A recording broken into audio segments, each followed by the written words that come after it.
나의 말에 귀를 기울이사 내 심사를 통촉하고 부르짖는 여호와여, 나의 말에 귀를 기울이사 나의 심정을 헤아려 주소서. 나의 왕, 나의 하나님이여, 내가 부르짖는 소리를 들으소서. 내가 주께 기도하나이다.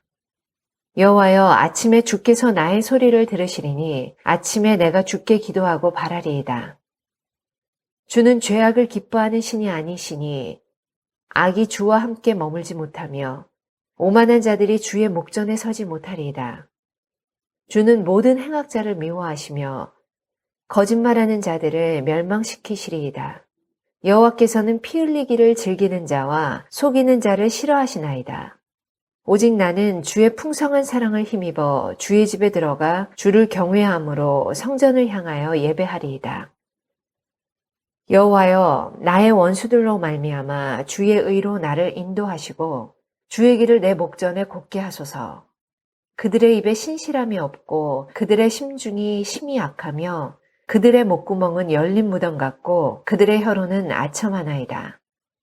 하나님이여, 그들을 정죄하사 자기 꾀에 빠지게 하시고 그 많은 허물로 말미암아 그들을 쫓아내소서. 그들이 주를 배역함이니이다. 그러나 주께 피하는 모든 사람은 다 기뻐하며 주의 보호로 말미암아 영원히 기뻐 외치고 주의 이름을 사랑하는 자들은 주를 즐거워하리이다. 여호와여, 주는 의인에게 복을 주시고 방패로함같이 은혜로 그를 호위하시리이다. 자, 우리 인사하겠습니다. 반갑습니다. 반갑습니다. 오늘 우리가 함께 읽었던 시편 5편은 3편과 4편에서 그랬던 것처럼 하나님을 찾는 기도로 이 시가 시작이 됩니다. 다윗은 하나님을 찾아 부르면서 먼저 자신에게 귀를 기울여 달라고 고백합니다. 여기에서 귀를 기울여 달라고 하는 것은 자기에게 관심을 갖고 기도를 주의 깊게 들어달라는 그러한 고백이었습니다. 이것은 하나님께 나의 부르짖음에 외면하지 마시고 나의 믿음이 변하지 않도록 주님께서 나의 믿음을 담은 그 기도를 들어주시라는 믿음의 고백이었습니다.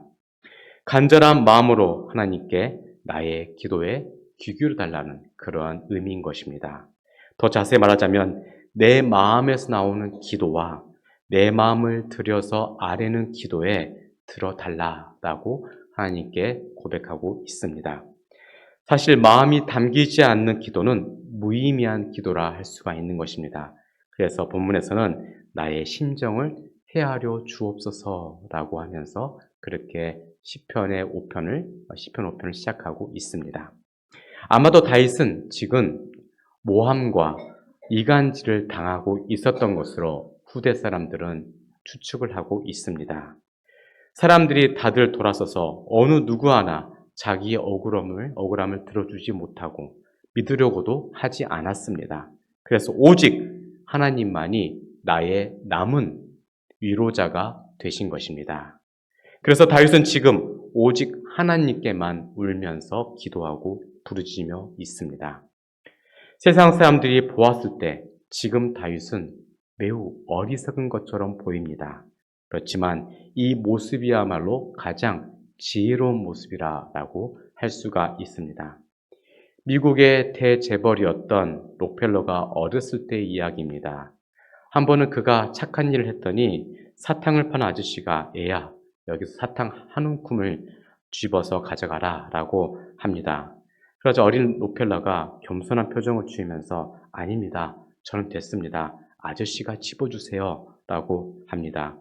그랬더니 아저씨가 감동이 되어서 너같이 욕심 없는 애가 다 있구나 하면서 사탕을 한 움큼 쥐어주었습니다.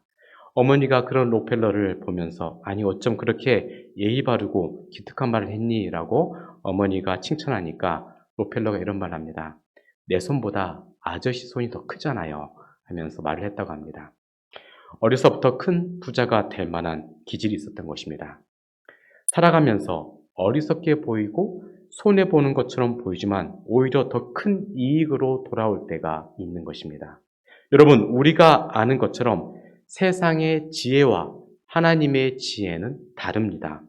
우리가 전능하신 하나님의 지혜를 얻기 위해서는 하루의 일과를 마치고 밤에 하나님 앞에서 무릎을 꿇고 기도하는 모습이 우리에게 있어야 합니다.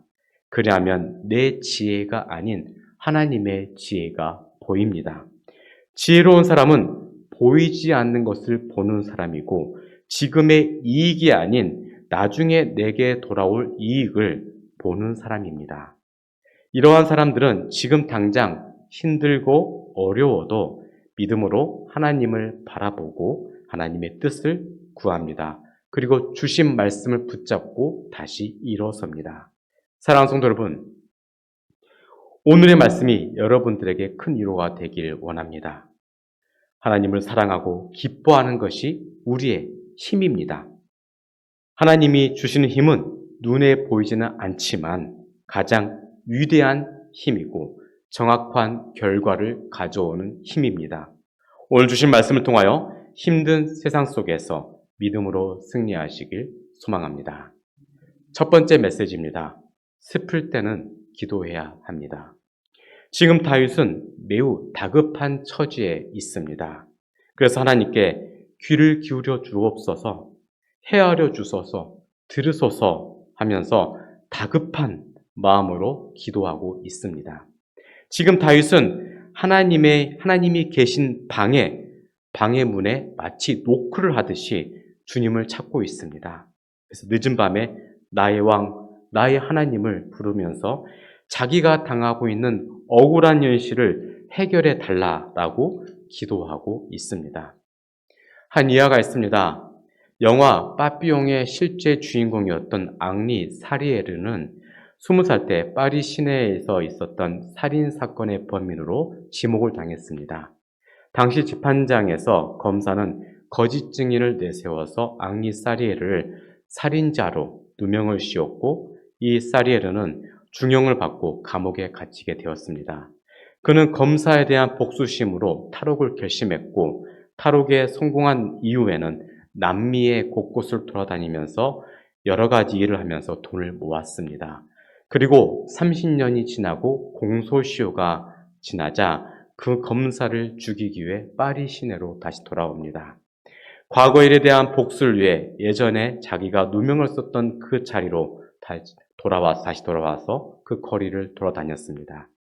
그러나 시간이 흐를수록 자신이 여전히 자유롭지 못하다는 것을 깨닫고 고민에 빠져들었습니다.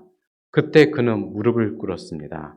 하나님, 내가 복수를 포기한 대가로 다시는 이러한 비극이 생기지 않게 하옵소서라고 기도하면서 자신을 향하여 이렇게 외쳤습니다. 나는 이겼다, 친구여. 너는 자유롭고 사랑받는 내 미래의 주인공이 여기에 있다. 내 원수가 어떻게 살고 있는지 더 이상 알려고 하지 마라. 그들은 과거의 한 뿐이다 라고 그렇게 외쳤다고 합니다. 바로 이 순간 지난 37년 동안 스스로 가두어 두었던 자신의 감옥에서 탈출하게 되는 순간이었던 것입니다.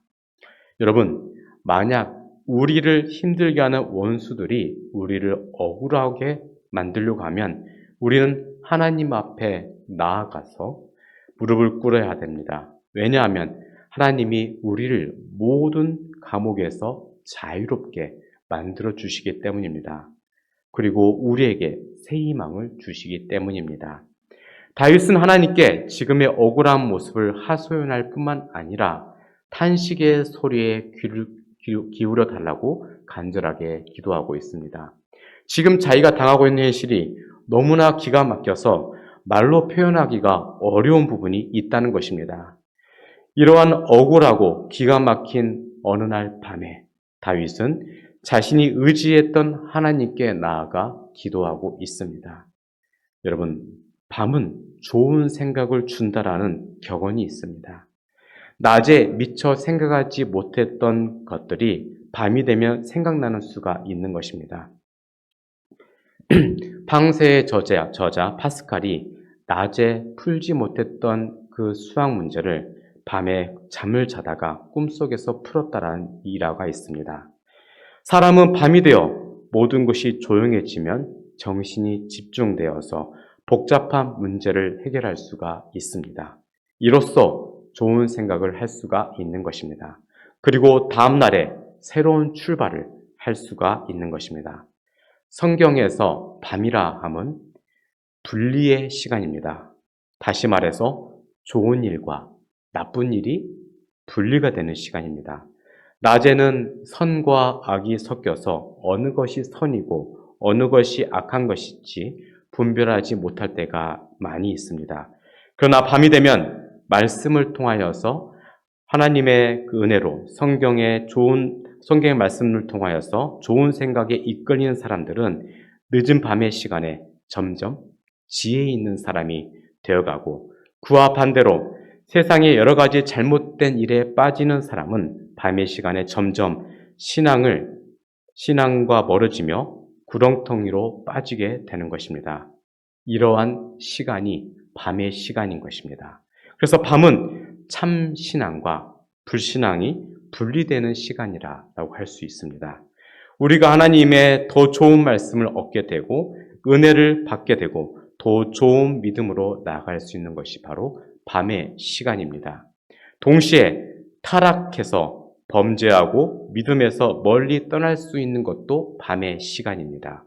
그래서 밤은 참된 신앙과 그리고 불신앙이 나뉘어지는 시간인 것입니다. 그리고 밤은 분리의 시간인 것입니다. 선과 악이 분리될 것이며 지혜와 어리석음이 분리되고, 그리고 참된 신앙과 거짓 신앙이 분리되는 시간, 바로 밤의 시간인 것입니다. 여러분, 시편 전체에서 중요하게 생각하는 신학적인 주제가 있습니다. 그게 뭔가 하면 바로 하나님의 왕되심입니다. 하나님은 온 세상의 왕으로서 자기의 백성을 다스리는 진정한 왕이십니다. 그분의 통치는 억압적인 통치가 아닙니다. 마치 친근한 아버지가 우리를 다스리듯이 그런 아버지의 다스림, 그것이 바로 하나님의 왕되심의 모습입니다. 그래서 본문에서 말하는 나의 하나님이라고 다윗이 외칠 때는 바로 아바 아버지라는 의미를 가지고 하나님께 나아가고 있는 것입니다. 자녀들이 있는 일반적인 가정에서는 하루의 일과가 끝나면 아이들이 집에 돌아와서 아버지에게 오늘 하루 동안 있었던 일들을 이야기합니다.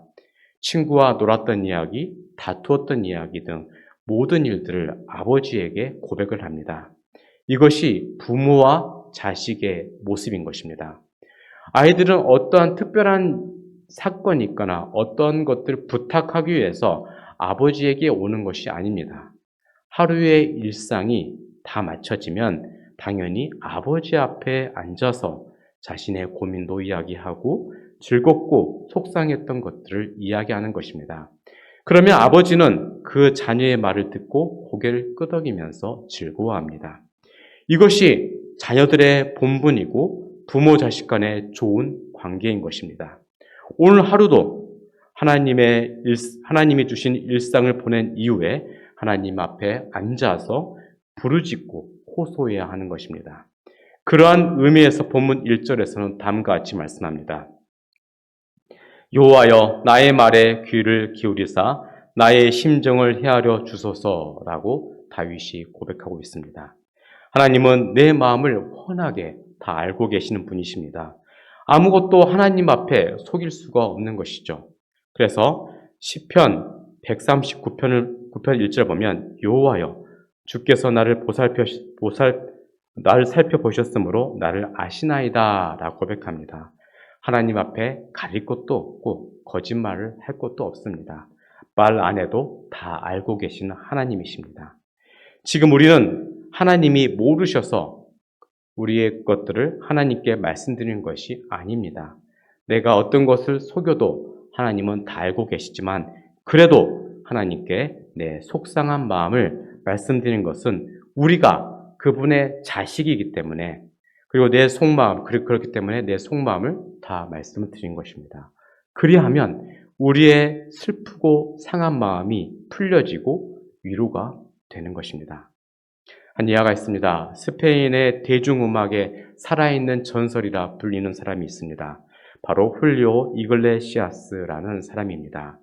이 사람의 인기는 스페인을 넘어서 스페인어를 사용하는 이 남미에서 엄청난 인기가 있었던 사람입니다. 그는 한때 스페인 마드리드에서 한창 떠오르는 축구 신인이었습니다. 장래가 밝은 청년이었습니다. 그런데 단 한 번의 사고 때문에 모든 것이 한순간에 물거품이 되었습니다. 그래서 그는 더 이상 축구화를 신고 동료들과 함께 푸른 잔디를 마음껏 뛸 수가 없었기 때문에 슬픈 마음에 병실에 누워서 절망하고 있었습니다. 어느 누구도 이 사람을 위로할 수가 없었습니다. 그때 한 간호사가 그를 위로하기 위하여 기타를 가져다 주었습니다.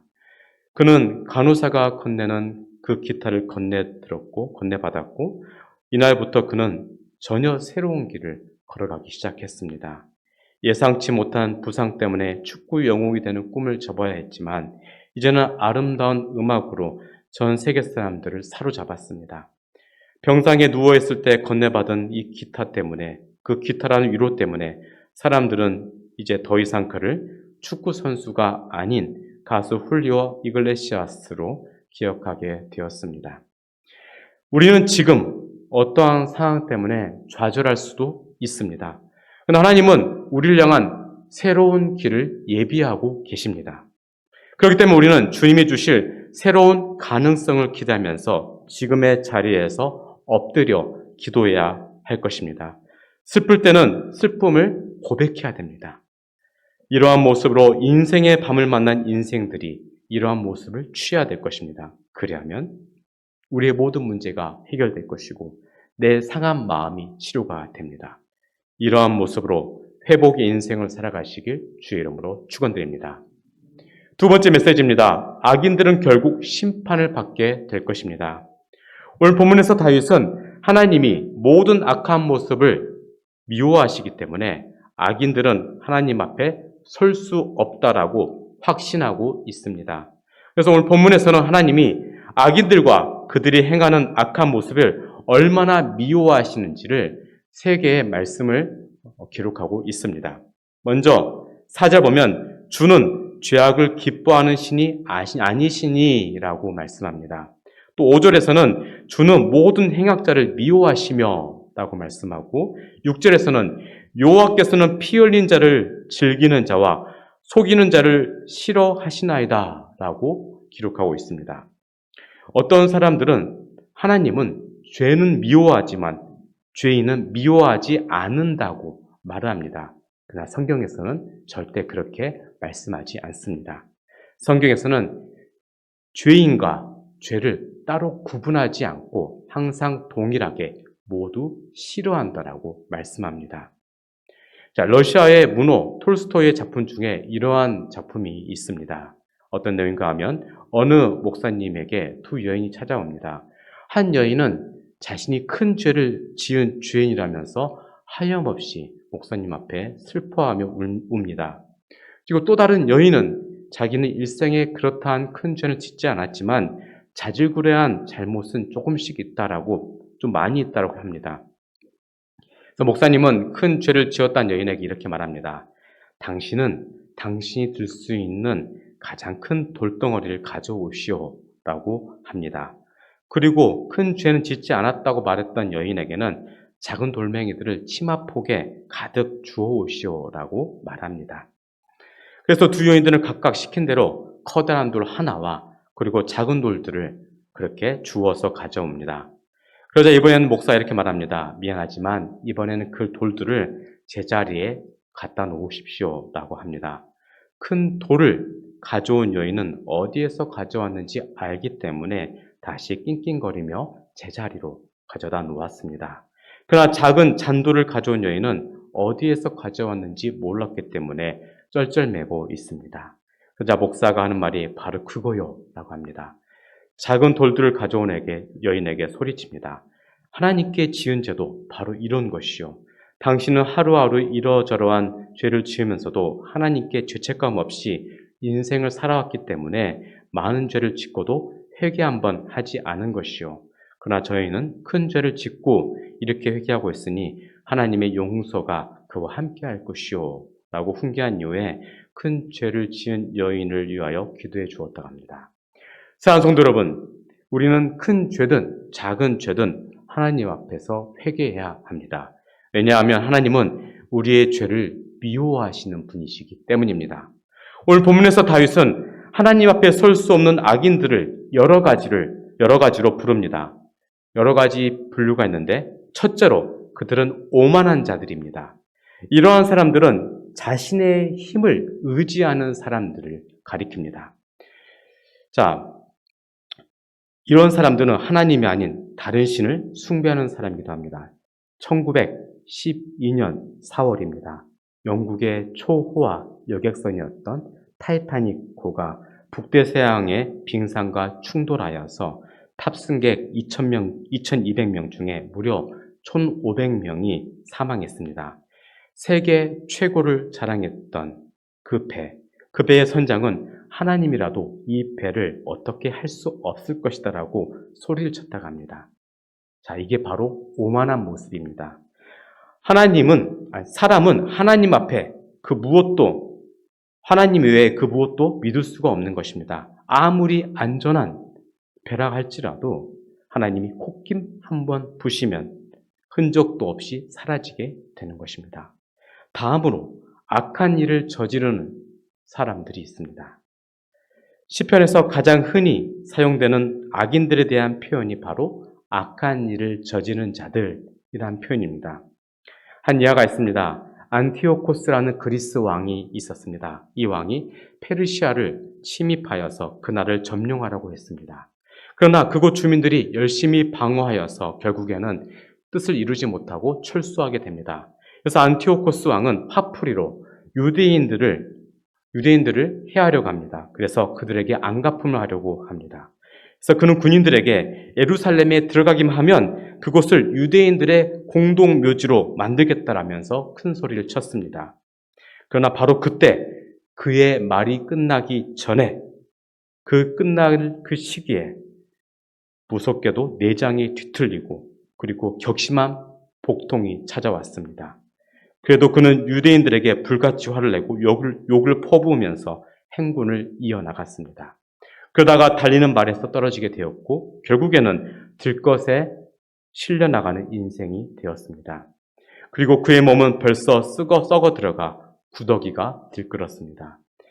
그는 제 몸에서 나는 악취를 견딜 수 없어 하면서 하나님께 복종하는 것은 옳은 것이다. 죽어야 할 인간이 하나님과 동등하다고 생각하는 것은 당치 않다라고 신음하면서 말했다고 합니다. 그때 하나님께 예루살렘에게 자유를 주겠다고 맹세를 합니다. 그러나 하나님의 정의의 심판은 거두어지지 않아서 극심한 고통을 느끼면서 타국의 골짜기에서 비참한 최후를 맞이하게 됩니다. 그렇습니다. 악인은 하나님께 반드시 심판을 받게 될 것입니다. 그래서 시편 37편 20절에서 다음과 같이 말씀합니다. 악인들은 멸망하고 여호와의 원수들은 어린 양의 기름같이 타서 연기가 되어 없어지리로다 라고 말씀하고 있습니다. 자, 세 번째로 거짓말하는 자들입니다. 이들은 삶 자체가 거짓으로 가득해서 거짓말하는 것을 전혀 거리끼지 않아 합니다. 그래서 입으로 죄 짓는 자들을 말하는 것입니다. 한 예화가 있습니다. 옛날 중국 주나라의 12대 왕이었던 유왕은 나란 일보다 술을 마시고 여자를 좋아했다고 합니다. 특히 포사라는 여자를 더욱 좋아했는데 이 여인은 좀처럼 웃지 않는 여인이었다 합니다. 유왕은 이 포사를 어떻게 하면 웃게 만들 수 있을까라고 고민을 하면서 답답해했습니다. 그러다가 어느 날 봉화대에 횃불을 올리라고 신하에게 명령을 합니다. 봉화대에 불을 올리는 것은 군인을 모으는 신호입니다. 그러한 봉화대에 횃불이 타오르자 각 지방의 영주들이 전쟁이 터진 것으로 알고 군사들을 이끌고 옵니다. 이것을 본 포사는 기쁘게 웃었다고 합니다. 유왕은 이러한 일이 있었던 이후부터 자주 봉화대에 불을 켰다고 합니다. 그래서 영주들은 몇 번 속았고 그 이후로는 다시는 나가지 않을 것으로 다짐했다고 합니다. 근데 얼마 지나지 않아서 서북 쪽에서 적들이 쳐들어오게 됩니다. 유왕은 당황하여서 횃불을 올리게 하였으나 이때 제후들은 또다시 왕이 장난으로 한 줄 알고 군사들을 모으지 않게 되므로 결국 나라는 망하게 되었습니다. 유왕은 결국 도망가다가 죽게 됩니다. 결국 거짓말하는 자들은 자신의 거짓으로 죽게 되는 것입니다. 네 번째로 피 흘리기를 즐거워하는 자들이 있습니다. 이것은 폭력을 사용하여 남의 피를 흘리는 자들을 뜻합니다. 피 흘리기를 즐기는 자들이라 하는 것은 사실 원문과 그리고 전체 내용을 보았을 때 무책임한 행동과 말을 통하여서 남을 죽게 하는, 죽음에 치닫게 하는 사람들을 이것을 이 사람들로 해석하는 것이 더 맞는 것입니다. 자, 우리는 10년 전에 세월호 사건을 경험했습니다. 우리는 무책임한 말과 어른들의 안일한 대응으로 수많은 아이들이 죽게 되는 것을 경험을 했습니다. 책임을 지지 않는다는 것은 죄입니다. 내가 상대방을 직접 죽이지 않는다 할지라도 나 때문에 누군가가 상처를 받고 실족하게 된다면 그게 바로 살인죄인 것입니다. 다섯 번째로 속이는 자가 본문 가운데 있습니다. 잔꾀로 남에게 사기를 치는 사람들을 말합니다. 한 예화가 있습니다. 송나라 때 조공이라는 사람이 있었는데 원숭이를 사랑하여서 여러 마리 원숭이를 키웠다고 합니다. 조공은 원숭이들의 마음을 잘 알고 있었고 원숭이도 조공의 마음을 잘 알고 있었습니다. 조공이 집안 식구들의 먹을 것을 줄여서 원숭이의 배를 채워주었는데 마침 어느 날 먹을 것이 떨어졌습니다. 그래서 원숭이들의 먹을 것을 줄이려고 했으나 원숭이가 앞으로 말을 잘 듣지 않을 것을 두려워하여서 그들을 속이려고 결심을 합니다. 그래서 원숭이들에게 말을 합니다. 너희들에게 먹이기를 주되 아침에 3개를 주고 저녁에 4개를 주겠으니 좋으냐 하면서 원숭이들에게 묻습니다. 그러자 원숭이가 다 일어나서 화를 냅니다. 그러자 조공이 다시 말하기를 그럼 너희들에게 아침에 먹이를 4개를 주고 저녁에 3개를 주겠으니 좋으냐 하고 원숭이들에게 물으니 원숭이들이 다 엎드려 절하고 기뻐하더랍니다.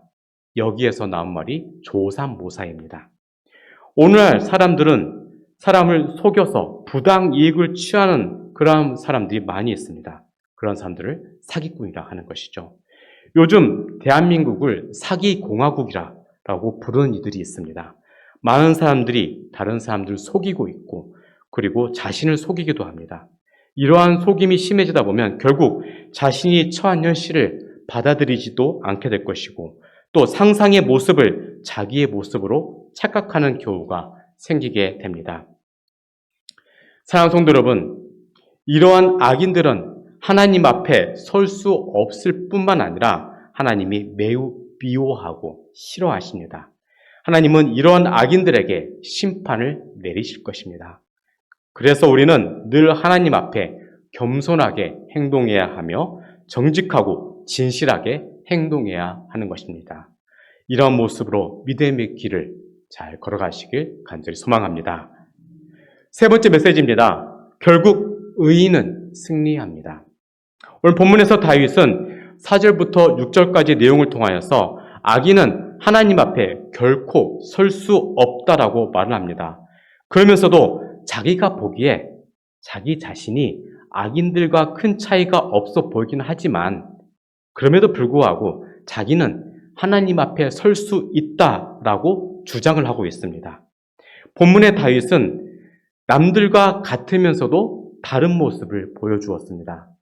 그 중에 하나가 남들이 보면 바보 같은 모습으로 하나님께 매달리는 것입니다. 다윗은 한때 큰 나라를 정복한 적이 있었습니다. 또한 자기의 권세로 남의 여자를 빼앗은 적도 있었습니다.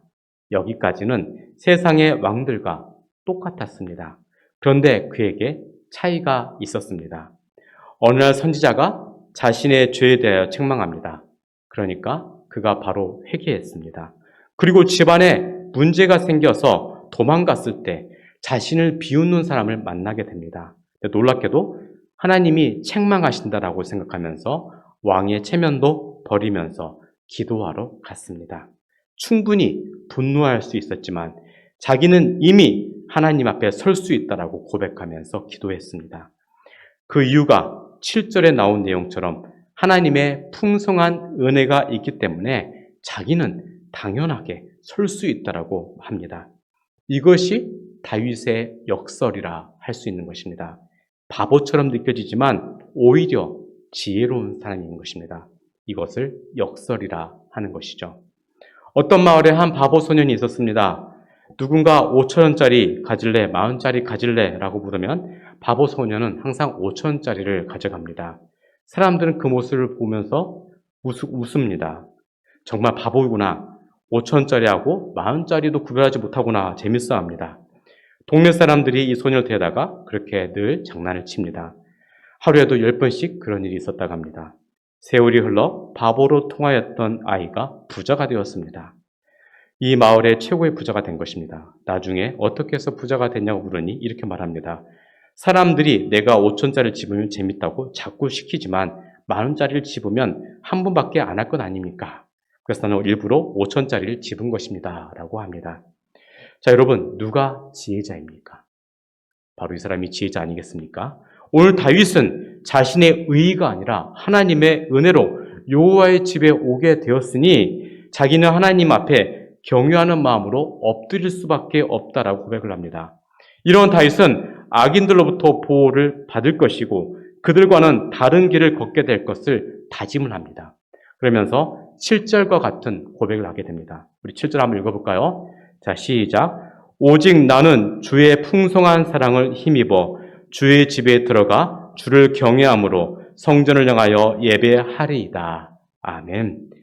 다윗은 악인들이 결국은 스스로 자기의 죄악에 빠지게 될 것이라고 그렇게 믿었고 더 나아가 자기가 심은 대로 멸망했으면 좋겠습니다라고 하나님께 자기의 마음을 고백하며 기도합니다. 그리고 마지막으로 11절과 12절에 자기가 하나님께 결국에는 복을 받게 될 것이다 라고 하면서 이 시편의 기도를 마무리합니다. 다음과 같습니다. 그러나 주께 피하는 모든 사람은 다 기뻐하며 주의 보호로 말미암아 영원히 기뻐 외치고 주의 이름을 사랑한 자들은 주를 즐거워하리이다. 여호와여 주는 의인에게 복을 주시고 방패로 함같이 은혜로 그를 호위하시리이다 라고 그가 마지막을 고백하고 있습니다. 이것은 악인들에게는 심판이 있을 것이지만 자기에게는 하나님의 축복이 있을 것으로 고백하고 있습니다. 톨스토이의 유명한 소설 중에 바보 이반이라는 글이 있습니다. 그 내용이 뭔가 하면 어떠한 집에 네 남매가 있습니다.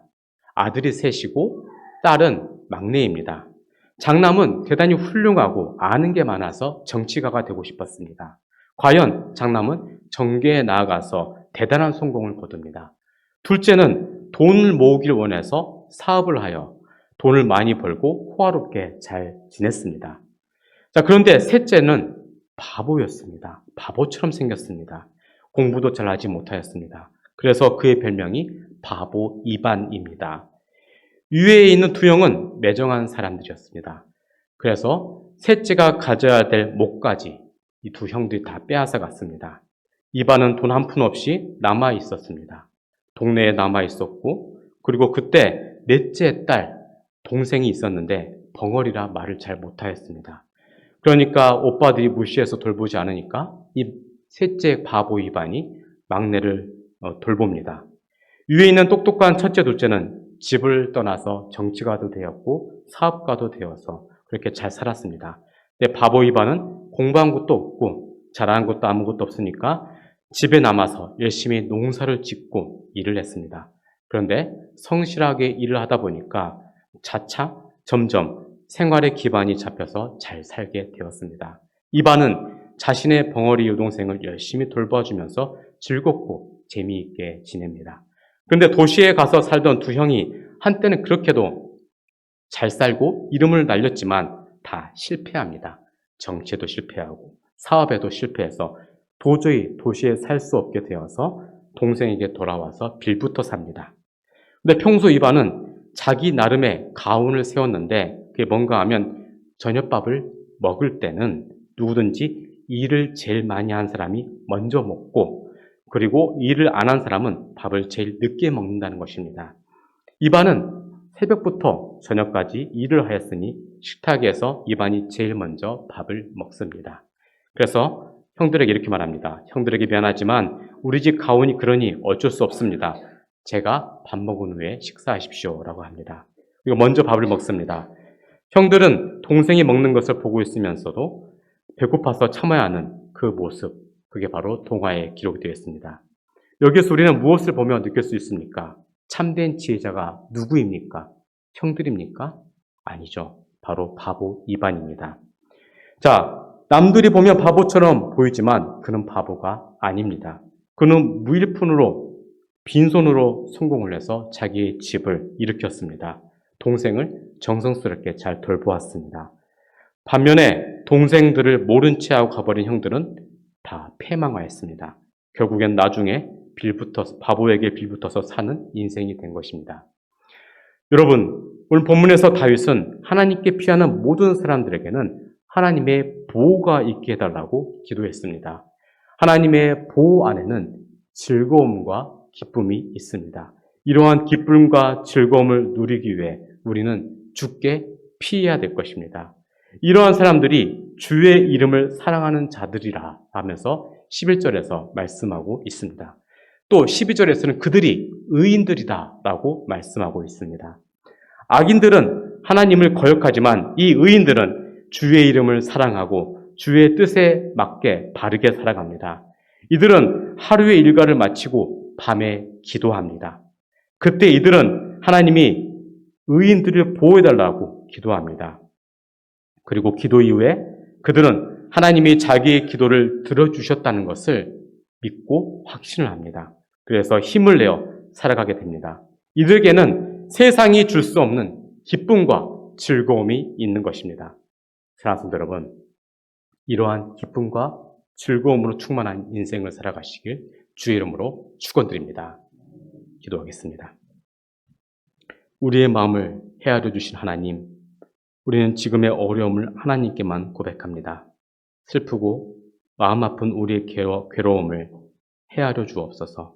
밤의 시간에 주님께 나아가 우리의 모습을 고백하오니 우리를 긍휼히 여겨 주시고 회복시켜 주시며 또한 악인들은 심판하여 주옵소서. 우리가 주께 나아가 주의 품 안에 있습니다. 우리를 보호해 주시고 주 안에서 진정한 기쁨과 안식과 즐거움을 누리게 하여 주시옵소서. 감사드리며 예수님 이름으로 간절히 기도드리옵나이다. 아멘. 부르짖는 소리 들으소서. 나의 왕 나의 하나님, 내가 주께 기도하니 주께서 내 소리 들으시리. 오 주여, 아침에 내가 기도하고 주께 바라리다.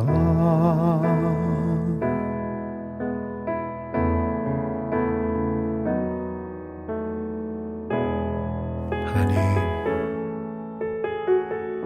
나의 말에, 나의 기도에 하나님의 귀를 기울여 주십시오. 나의 심사를 하나님 통촉하시고 내 부르짖는 소리 들어주십시오. 하나님은 나의 왕, 나의 하나님이시죠. 내가 주께 기도하니 주께서 내 소리 들으시리. 오 주여 아침에 내가 기도하고 주께 바라리이다.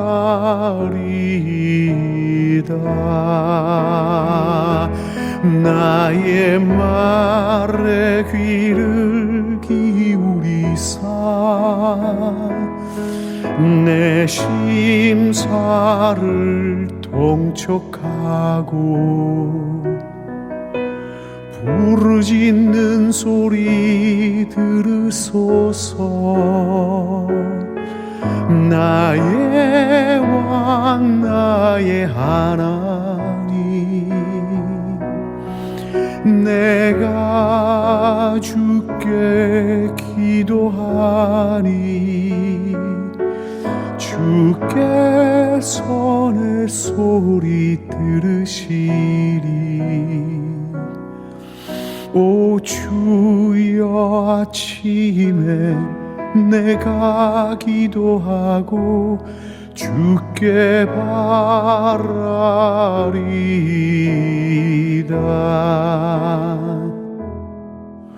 오 주여 아침에 내가 기도하고 주께 바라리이다.